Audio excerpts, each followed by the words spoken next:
The world hums with an endless symphony of voices, notifications, obligations, an orchestra of constant motion.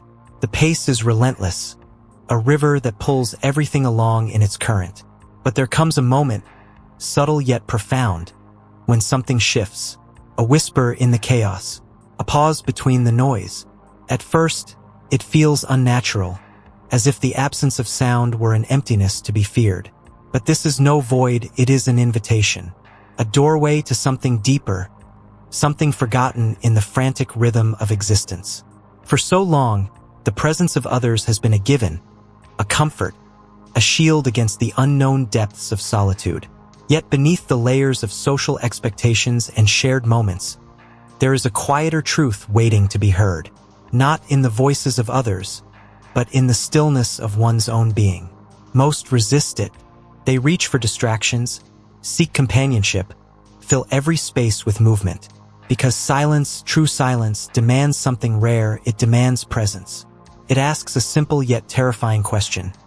Who are you when no one else is watching? To answer, one must step away from the familiar, from the external affirmations that shape identity, away from the noise that drowns out the whispers of the soul. This is not loneliness. This is not exile. This is the beginning of something greater, the start of a journey not across distances, but inward, toward the self that has always been there, waiting for the call to be answered. There is a fine line, almost imperceptible, that separates solitude from isolation. At a glance, they may seem the same, a person alone set apart from the world. But beneath the surface, they are worlds apart. Isolation is cold, heavy. It weighs on the soul like an anchor, pressing down with the burden of disconnection. It is the absence of choice, the feeling of being cut off, unseen, unheard. A room with locked doors, a voice that fades into an echo no one hears. Solitude, however, is different. It is deliberate, intentional. It does not confine. It expands. It is the quiet space where the mind breathes, where thoughts stretch without resistance. It is not a prison, but a sanctuary, a place where one is not lost, but found. The world often mistakes one for the other. It teaches that being alone is something to fear, that solitude is a symptom of loneliness. And so, people run from it, seeking constant engagement, afraid that silence might reveal something they are not ready to face. But there is power in solitude. It is where clarity sharpens, where the noise of expectation fades, leaving only what is true. Those who embrace it do not shrink, they grow. They learn the difference between loneliness and self-sufficiency, between being abandoned and choosing to stand alone. The question, then, is not whether you are alone. It is whether you are alone by force or by choice. In the absence of noise, something unexpected happens. The world may fall silent, but the mind does not. Thoughts begin to rise, unfiltered and raw, like reflections on still water. Some are familiar fragments of conversations, echoes of past decisions, the gentle hum of daily worries. Others are different, deeper, thoughts that had been buried beneath distractions, now surfacing with quiet insistence. Solitude does not simply create silence, it reveals. It holds up a mirror, one that cannot be avoided or ignored. In its reflection, everything becomes clear.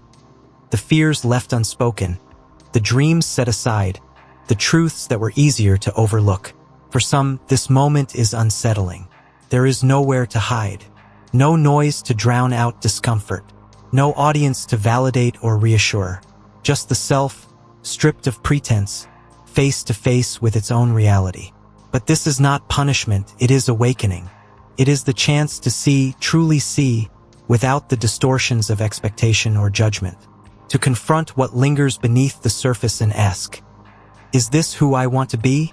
Those who resist, who turn away from the mirror, remain trapped in a cycle of distraction. But those who dare to look, who truly look, discover something profound. They are not just observers of their own reflection. They are the ones who can change it. A strange discomfort stirs in the quiet, not the kind that comes from the absence of sound, but something deeper, a restlessness, an unease that grips the chest and whispers, You shouldn't be alone. Where does this fear come from? It was planted long ago, woven into the fabric of existence. From childhood, solitude was a consequence, a punishment. Go to your room. Sit in the corner. Being alone meant being cast aside, unwanted. And so the mind learned, aloneness is exile.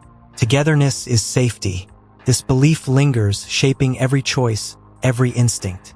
It drives people into noise, into constant company, into relationships that drain rather than fulfill. Anything to avoid facing the silence. But what if this fear is not a warning, but an illusion? What if being alone is not abandonment, but an opportunity? The world has conditioned the mind to seek validation from others, to measure worth by the presence of companionship. Yet the truth remains. No one else can complete what is already whole. Solitude does not mean something is missing. It means there is space to grow, to heal, to listen to the voice that has been drowned out for too long. And so, the real question is not, why are you alone? It is, why does being with yourself feel like something to fear? There is a rare kind of strength, one not built on power or dominance, but on the quiet certainty of needing nothing outside oneself to feel whole. Society teaches dependency in subtle ways. Success is measured by external approval. Happiness is tied to relationships, status, validation. The message is clear. You are not enough on your own. But those who embrace solitude uncover a different truth. Self-sufficiency is not about rejecting others. It is about no longer needing them to define who you are. It is the ability to sit in silence without reaching for distraction. To walk a path without waiting for someone else to lead the way. To find fulfillment not in what is given, but in what is cultivated from within. At first, it is uncomfortable. The mind searches for familiar reassurances, for something or someone to fill the space. But with time, solitude shifts. What once felt like emptiness becomes clarity. What once seemed like loneliness becomes freedom. To be self-sufficient is to be unshaken. To know that no presence, no absence, no validation can add or take away from what already exists within. Not everyone understands this kind of strength, but those who do, they are unstoppable. Something remarkable happens in solitude. When the noise fades and the distractions fall away, the mind begins to wander, to explore places it was too occupied to visit before. This is where creativity is born, not in the chaos of constant movement, but in the stillness where thoughts have room to breathe. The greatest artists, writers, and visionaries did not find their ideas in crowded rooms filled with endless chatter. They found them in quiet moments, where the mind could stretch beyond the ordinary. In the silence, patterns emerge. Thoughts connect in ways they never did before. The subconscious begins to speak, revealing ideas that were always there, just waiting for the space to unfold. But creativity demands solitude, not as an escape, but as a sanctuary. A place where inspiration is not pulled from the outside world but discovered from within. Those who seek constant distraction never reach this depth. Their thoughts are scattered, their ideas fleeting. But those who embrace the quiet learn something profound. Silence is not empty, it is full of possibility. Loneliness is not the absence of people. It is the presence of the wrong ones. Many fill their lives with shallow connections, mistaking proximity for meaning, interaction for intimacy. They cling to relationships that feel hollow, fearing that solitude might be worse. But there is something far lonelier than being alone, being surrounded and still feeling unseen. True connection is not found in numbers, nor in constant validation. It is found in depth, in presence, in the rare moments when two souls meet without masks, without pretense. But to reach that kind of connection, there is a step that cannot be skipped: learning to be alone. Solitude strips away the noise, forcing an honest confrontation with the self. It reveals what is truly wanted, what is truly needed, and, most importantly, what will no longer be tolerated. From this place of clarity, relationships are no longer born from fear or obligation. They are chosen, deliberate, meaningful. When solitude is embraced, desperation fades. And when desperation fades, the door to something real finally opens. Only those who are whole within themselves can ever hope to form relationships that are whole as well. There is a rhythm to existence, a natural ebb and flow between solitude and connection. Both are essential, yet most struggle to find the balance. Some fear solitude, filling every moment with company, mistaking constant presence for fulfillment. Others withdraw too deeply, shielding themselves from connection, mistaking isolation for strength. But solitude and companionship are not enemies. They are partners in the dance of self-discovery. Solitude offers reflection, clarity, and self-sufficiency. Companionship offers warmth, shared purpose, and the beauty of human connection. To live fully, one must learn when to stand alone and when to walk beside another. Too much solitude, and the world becomes distant, voices fade, touch feels foreign. Too much company, and the self becomes diluted, lost in the noise of others. The key is awareness, the ability to recognize when solitude is needed to recharge and when companionship is needed to enrich. A life well lived is not one of isolation, nor one of constant attachment. It is knowing when to step inward and when to reach outward, moving fluidly between the two, never losing oneself in either. There is a difference between being alone and truly being with oneself. Many sit in solitude, yet their minds race elsewhere, replaying the past, anticipating the future, filling the silence with restless thought. But solitude is not just about physical separation. It is about presence. To be alone and fully aware is to step into a rare kind of clarity.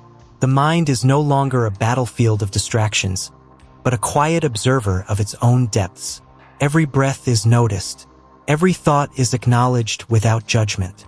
The weight of external expectations begins to lift, revealing a simple truth. This moment is enough.